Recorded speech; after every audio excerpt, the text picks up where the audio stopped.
તો આજે આપણે ડેન્સર એપ્લિકેશન ઉપર પ્રોગ્રામિંગ કરવાના છીએ. આ સેન્સર લગાવ્યું છે, આનો આઉટપુટ છે 420 mA 0 to 10 વોલ્ટ. આપણે ડીઆઈ એટલે ડીઆઈ 1માં સ્ટાર્ટ સ્ટોપ લીધું હોય, એઆઈ 1માં 420 mA લીધું હોય. હવે જેમ જેમ સેન્સરના નજીક લઈ જઈશ એમ જોઈ શકો તમે ફ્રીક્વન્સી ઘટશે, જેમ દૂર લઈ જઈશ એમ ફ્રીક્વન્સી વધશે. તમે અહીંયા સ્કેલ વેલ્યુ પણ એની જોઈ શકો. હવે એના પેરામીટર છે તમારા 0 to 10 વોલ્ટ કરવું, 4 to 20 mA કરવું, તે હું તમને બતાવી દઉં. 12.15માં 10 કર્યા 4 to 20 mA. મિનિમમ 4 છે, મેક્સિમમ 20 mA છે, બરોબર. મેક્સિમમ 50 ફ્રીક્વન્સી છે, મિનિમમ 0 ફ્રીક્વન્સી છે. હવે અહીંયા mA કેટલા આવે એ પણ તમે જોઈ શકો.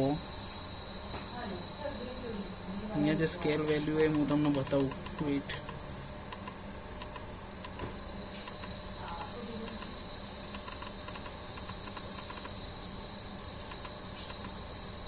આ રહી સ્કેલ વેલ્યુ, એની એકચ્યુઅલ વેલ્યુ કેટલી. હવે હું સેન્સર જેમ જેમ નજીક લઈ જઈશ એમ એના mA ઘટશે, જેમ દૂર લઈ જઈશ એમ એના mA વધશે.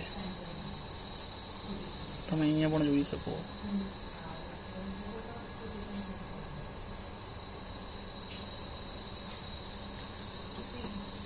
ફોર ટુ 20 mA એ આપણે AI1 AGNDમાં લગાવ્યું હોય. સેન્સરનો જે પોઝિટિવ વાયર છે 24 વોલ્ટ, એ આપણે 24 વોલ્ટમાંથી કોમન લીધો હોય.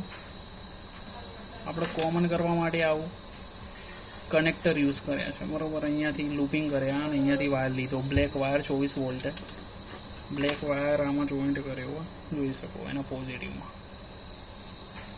અને DGND DCOMમાં આપણે લિંક મારી છે અને પછી ડાન્સર એપ્લિકેશન રનિંગ થશે. ઇન કેસ તમારે AI2 યુઝ કરવું હોય એ પણ યુઝ કરી શકો છો. એ 0 to 10 વોલ્ટેજમાં, કાં તો 4 to 20 mA.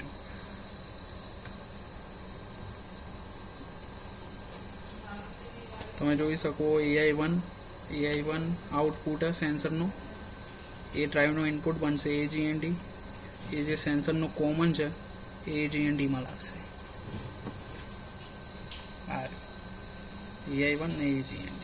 ઓકે,